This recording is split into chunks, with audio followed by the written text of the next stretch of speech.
không gian và thời gian lệch lạc của Phùng Thiệu Phong và Triệu Lệ Dĩnh, nhưng lại đau lòng chỉ trong 60 giây, nước mắt tuôn rơi. Trong đời sống của mỗi con người có những khoảnh khắc tưởng chừng chỉ thoáng qua trong 60 giây nhưng lại khắc sâu thành vết hằn trong ký ức suốt cả một đời. Đối với Phùng Thiệu Phong và Triệu Lệ Dĩnh, khoảnh khắc ấy đến khi họ bất ngờ gặp nhau tại một nơi chốn đông người. Không gian thì rộng lớn, thời gian vẫn trôi đều, nhưng trái tim họ lại lệch nhịp. Cả hai đứng đó, chỉ cách nhau vài bước chân, nhưng như ở hai thế giới khác nhau. Một ánh mắt lướt qua, một giây ngập ngừng, và rồi, nước mắt tràn mi. Khoảnh khắc họ nhìn thấy nhau, đồng hồ dường như dừng lại. Với Phùng Thiệu Phong, ký ức về ngày đầu gặp gỡ, những lần tay trong tay, những nụ cười ngọt ngào ùa về. Với Triệu Lệ Dĩnh, những đêm cô đơn, những giọt nước mắt sau ly hôn và cả gương mặt ngây thơ của con trai lại hiện lên. Họ đứng đó, nhưng cả hai như không dám bước đến gần. Một bước chân thôi, nhưng lại là cả ngàn dặm xa cách. Điều đau lòng nhất là, ngay trong cùng một khoảnh khắc, họ lại trải qua hai thế giới khác nhau. Không gian của Phùng Thiệu Phong là mong muốn dang rộng vòng tay ôm lấy người phụ nữ mà anh từng thề sẽ bảo vệ cả đời. Nhưng anh kìm nén, vì sợ phá vỡ lớp băng mỏng manh đang bao quanh hai người. Không gian của Triệu Lệ Dĩnh là bức tường vô hình ngăn cô lại. Cô không dám chạm tới, vì sợ rằng một khi đã bước đến, thì tất cả sẽ tan biến như ảo ảnh. Thời gian vẫn trôi, nhưng với họ, nó không còn là dòng chảy bình thường mà trở thành sợi chỉ lệch nhịp, khiến họ chạm nhau nhưng lại không thể hòa hợp. Trong 60 giây ấy, họ không nói gì, chỉ lặng lẽ nhìn nhau. Mắt Phùng Thiệu Phong đỏ hoe, môi mấp máy nhưng không thốt nên lời. Triệu Lệ Dĩnh cố gắng kìm nén, nhưng nước mắt vẫn rơi. Chỉ một phút thôi, mà trái tim như vỡ vụn, một phút thôi, mà khiến cả hai phải mất cả đời để quên.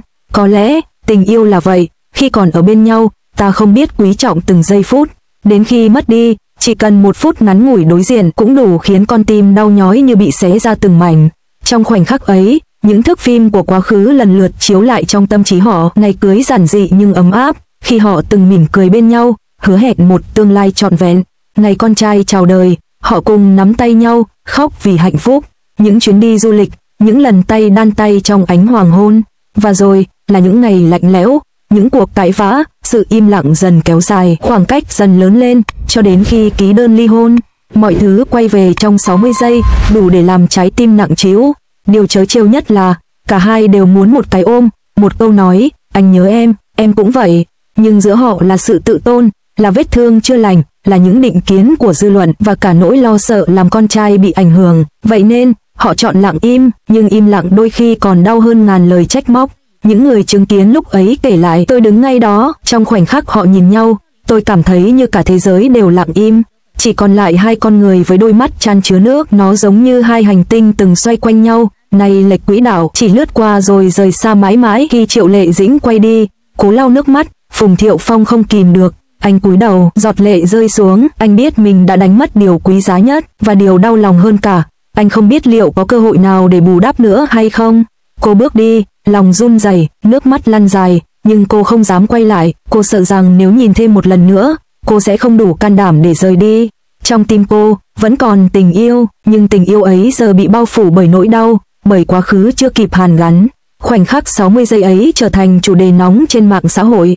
Cư dân mạng bàn tán không ngừng, rõ ràng họ vẫn còn tình cảm, một phút nhìn nhau mà cả đời không quên, mong hai người đủ can đảm để quay lại, vì nước mắt kia đã nói thay tất cả. Không gian có thể rộng lớn, thời gian có thể trôi mãi, nhưng khi hai trái tim còn cùng chung nhịp đập, họ sẽ mãi gắn bó. Phùng Thiệu Phong và Triệu Lệ Dĩnh, dù đang ở hai thế giới khác nhau, nhưng chỉ cần một cái chạm tay, một cái ôm, có thể xóa nhòa mọi lệch lạc. Đau lòng chỉ trong 60 giây, nhưng lại đủ để chứng minh, tình yêu chưa từng biến mất. Ngay sau khi khoảnh khắc nhìn nhau trôi qua, cả hai bước đi về hai hướng khác nhau. Nhưng trong đầu họ, hàng ngàn ký ức ùa về. Với Phùng Thiệu Phong, anh nhớ lại lần đầu tiên gặp Triệu Lệ Dĩnh ở trường quay, khi ánh mắt cô trong trẻo, nụ cười ngượng ngùng. Anh nhớ từng thói quen nhỏ bé của cô, cách cô nghiêng đầu khi suy nghĩ, cách cô cười khi lỡ nói sai thoại. Với Triệu Lệ Dĩnh, cô nhớ lại buổi tối anh nắm tay cô dưới ánh đèn vàng ấm áp, khẽ nói, Dĩnh à, anh không hứa sẽ cho em cuộc sống hoàn hảo, nhưng anh hứa sẽ cùng em đi qua tất cả giông bão. Câu nói ấy nay vẫn còn vang vọng, nhưng hiện tại, họ đã đứng ở hai đầu bờ vực. Một nhà văn từng viết, tình yêu giống như hai chiếc đồng hồ, nếu lệch nhau một chút, vẫn có thể chấp nhận, nhưng nếu lệch nhịp mãi, cuối cùng sẽ chẳng còn gặp nhau. Phùng Thiệu Phong và Triệu Lệ Dĩnh chính là hai chiếc đồng hồ ấy. Anh muốn chạy nhanh hơn, muốn tiến về phía trước, muốn níu giữ. Cô lại chọn chậm lại, dè dặt, và cuối cùng dừng bước. Trong 60 giây ấy, khoảng cách không chỉ là vài mét, mà là cả một vũ trụ chênh lệch. Nếu có ai đó hiểu rõ nhất về sự đau khổ này, thì đó chính là con trai của họ. Cậu bé từng nhiều lần hỏi mẹ ơi, tại sao ba không sống cùng chúng ta? Triệu Lệ Dĩnh không biết trả lời thế nào, chỉ ôm con vào lòng, rơi nước mắt. Cậu bé cũng từng hỏi ba ơi, sao ba không đi cùng con và mẹ? Phùng Thiệu Phong chỉ im lặng, vuốt tóc con, trái tim như bị dao cắt. Nếu cậu bé có mặt tại sự kiện hôm ấy, có lẽ cậu sẽ chạy tới, nắm tay cả ba và mẹ, kéo họ lại với nhau. Trẻ thơ vốn vô tư, nhưng lại nhìn thấy rõ ràng hơn bất cứ ai, cha mẹ vẫn còn yêu nhau. Một người bạn thân của Phùng Thiệu Phong chia sẻ, sau khi sự kiện kết thúc, Phùng Thiệu Phong gọi cho tôi. Anh ấy nói rằng trong một phút ngắn ngủi ấy, anh thấy cả đời mình. Anh khóc như một đứa trẻ, và thú nhận rằng chưa từng ngừng yêu Triệu Lệ Dĩnh. Một người bạn thân của Triệu Lệ Dĩnh cũng tiết lộ, Dĩnh cố tỏ ra mạnh mẽ, nhưng khi về nhà, cô ấy bật khóc. Cô ấy nói rằng ước gì thời gian có thể quay lại, ước gì ngày ấy họ kiên nhẫn hơn một chút. Cảnh tượng 60 giây đau lòng nhanh chóng lan truyền trên mạng xã hội. Hashtag về họ leo thẳng top tìm kiếm chỉ sau vài giờ.